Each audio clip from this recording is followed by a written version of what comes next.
Part 9.33, Surah At-Tawbah, the Repentance. Assalamu alaikum. Welcome back to Sufi Essence with Hammad Syed. Kanzel Iman, Quran. At-Tawbah, the Repentance, 9-129. So if they turn away, then say, Sufficient for me is Allah. There is no God but He. Upon Him I have relied. And He is the Lord of the magnificent throne.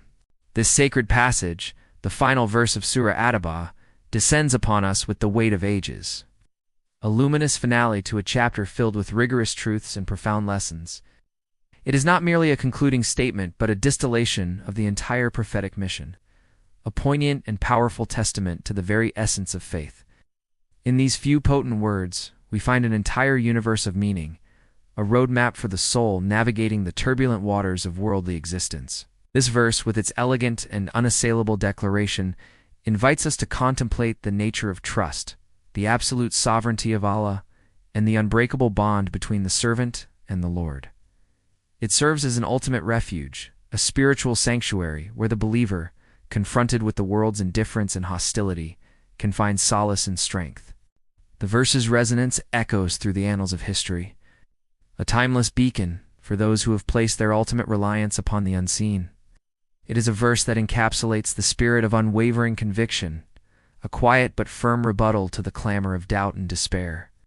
Its structure is a masterpiece of divine rhetoric. Moving from a conditional premise, the turning away of people, to an unassailable conclusion, the sufficiency of Allah, this journey within the verse mirrors the spiritual journey of the believer, who must, at every turn, return to the foundational truth of their being, the absolute and unshakable reality of Allah's oneness. The historical context of this verse is crucial for a deeper understanding of its profound import. The final verses of Surah At-Tawbah were revealed in the twilight of the prophetic mission. After years of relentless struggle, sacrifice, and the painstaking establishment of the nascent Islamic community, the Prophet Muhammad, peace be upon him, had faced unimaginable trials, the scorn of his own people, the constant threat of violence, the betrayal of those closest to him, and the immense burden of guiding a fractured and scattered humanity. The journey from Mecca to Medina, the battles fought, the treaties made, and the endless work of nurturing a new faith community all culminated in this moment. The world, with all its complexities, remained a place of constant challenge. People continued to resist the divine call, to turn away from the radiant truth being offered to them. This verse, therefore, is not a simple platitude, but a direct and practical instruction for a man who had dedicated his entire life to a cause that, to many, seemed impossible. It is a divine affirmation of his steadfastness, a reminder that his success did not hinge on the acceptance of others, but on his unshakable trust in Allah. The verse gives him, and by extension, all believers, the ultimate solace, that even in the face of universal rejection, Allah's support is more than enough. It is a lesson in detachment from worldly outcomes, a profound teaching that the success of a mission is defined not by human metrics, but by the divine scale of sincerity and reliance. It is a declaration that the ultimate goal is not to win over all of humanity, which is impossible, but to remain true to the covenant with Allah, which is the only thing that truly matters. From a Sufi perspective, this verse is a foundational text for the practice of Tawakkul, which is the profound and complete reliance upon Allah. Tawakkul is not a passive waiting for divine intervention, but an active spiritual state of the heart, where one works with full effort while simultaneously surrendering the outcome to Allah's will. It is the highest station of servitude, the ultimate expression of one's recognition of their own helplessness and Allah's absolute power. This verse is the very embodiment of this state, and the Prophet, peace be upon him, is instructed to say, Sufficient for me is Allah. He is articulating the pinnacle of spiritual freedom. He is freed from the anxieties of human judgment, the despair of failure, and the need for external validation. His sense of peace and purpose is not dependent on the whims of a fickle world, but is rooted in the eternal reality of Allah's presence. The phrase, "There is no God but He, La ilaha illa huwa," is a direct link to the central pillar of Islamic faith, Tawhid, the oneness of Allah. It is a reminder that Tawhid is not a blind leap of faith, but a logical consequence of Tawhid. If there is no God but Him, then there is no one else to rely upon, no other power to supplicate, no other source of help. All of existence flows from this single magnificent reality. The verse then concludes with, "He is the Lord of the magnificent throne." Powerful and beautiful image that reinforces Allah's absolute sovereignty and power. The throne al-Arsh in the Quran is a symbol of Allah's supreme authority, extending over all of creation. It is a cosmic reassurance, a divine embrace that tells the believer that the very creator and sustainer of the entire cosmos is their refuge and their ultimate reliance. This is the essence of Baqa, the state of subsistence in Al-Aware. The self is annihilated fana, in its absolute reliance on the divine, and what remains is an enduring connection to the source of all existence. Hadith section. The luminous hadith that speaks to the heart of this verse is found in Sahih Muslim, where the Prophet, peace be upon him, taught, "If you were to rely upon Allah with the reliance He is due, you would be provided for, just as the birds are provided for. They leave their nests in the morning with empty stomachs and return in the evening with full stomachs." Sahih Muslim, Hadith 2966. This profound hadith perfectly complements the verse, illustrating the practical application of tawakkul. The birds do not sit idly in their nests and expect food to be delivered. They fly out, they search, they expend effort, yet their hearts are not filled with anxiety about the outcome. Their trust in the divine provision is complete. This is the model for the believer. We must strive, we must work, we must pursue our goals with diligence, but our hearts must be in a state of utter reliance on Allah. Our sense of peace should not be contingent on the success of our efforts, but on the knowledge that Allah is in control. This hadith teaches us that a heart rooted in tawakkul is a heart at peace, a heart that knows that its provision, both spiritual and material, is guaranteed by the one who is the Lord of the magnificent throne. Oh. It is a lesson that true richness lies not in the abundance of possessions, but in the security of a heart that is fully submitted to Allah's will. Let us dive deeper into the magnificent tapestry of this verse, unraveling its layers of meaning. The verse begins with the conditional, so if they turn away, ... The word "they" refers to those who refuse to accept the truth of Islam, who choose to walk a different path. This is a profound moment of detachment. The Prophet, peace be upon him, despite his immense love and desire for the guidance of all people, is being instructed to release the burden of their choice. This is not a call for indifference, but a divine teaching on the limits of human responsibility. A messenger's duty is to convey the message, to strive in the path of Allah, to be a source of wisdom and light. But the ultimate power to guide hearts rests solely with Allah. The surrender of this burden is an act of supreme humility and trust. When he says, "Sufficient for me is Allah," it is a confession of his own weakness and an affirmation of Allah's strength. He is essentially saying, "My power is nothing, my wisdom is limited, my influence is small. But Allah's power is limitless, His wisdom is perfect, and His influence encompasses all things." This is the humility that underpins all true spiritual greatness.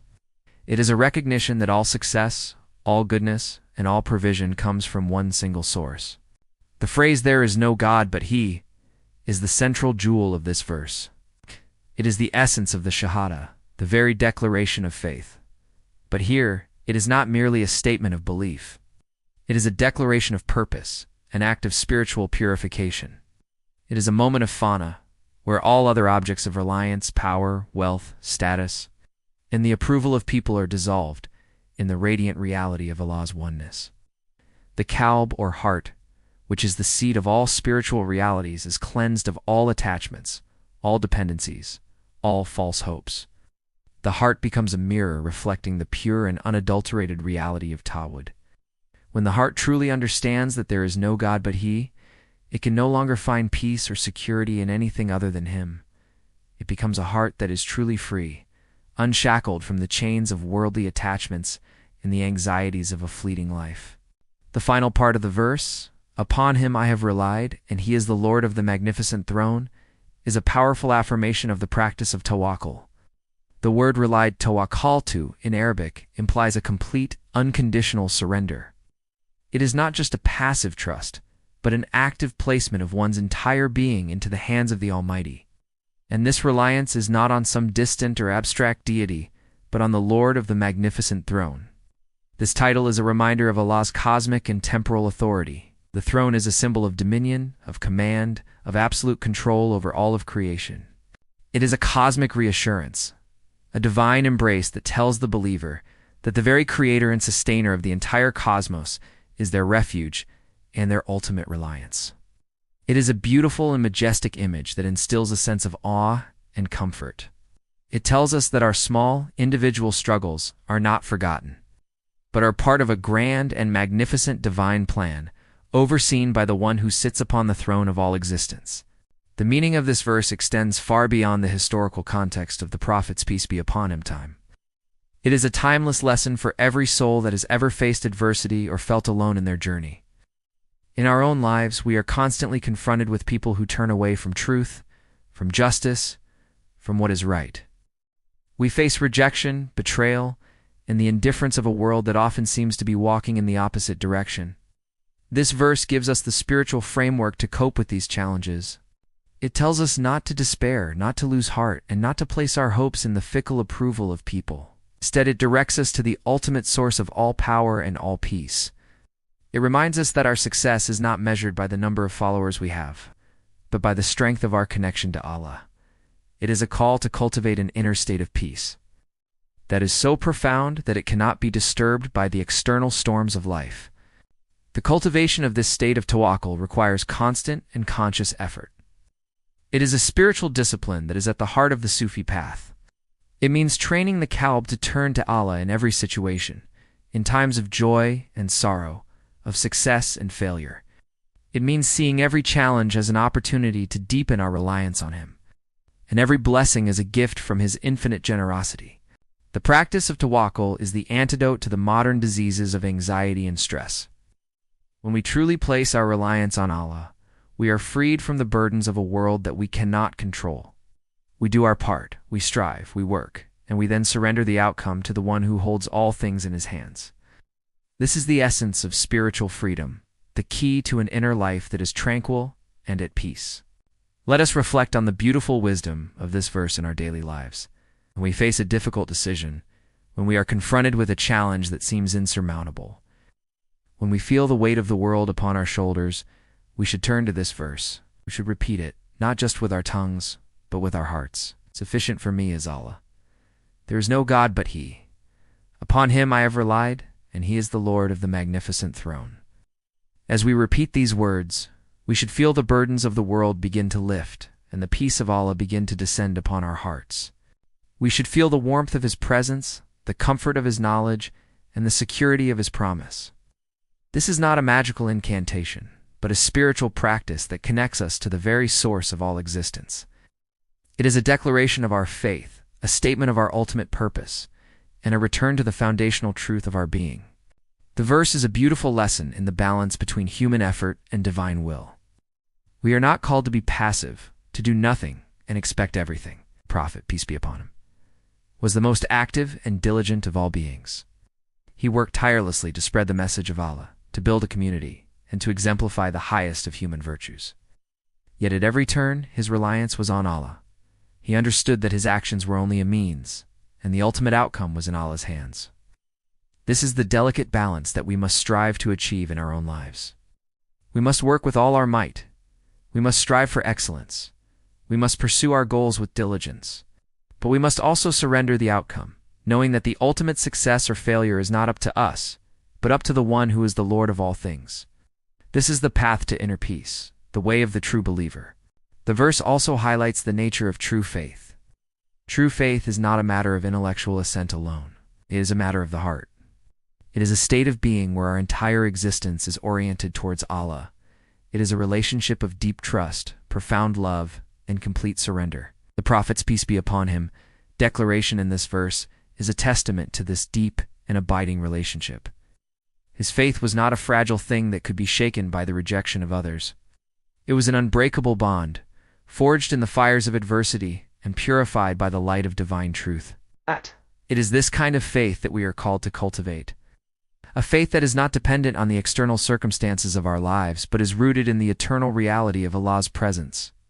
In the tapestry of spiritual wisdom, this verse is a thread of pure gold, weaving together the concepts of Tawhid, Tawakkul, and Baka.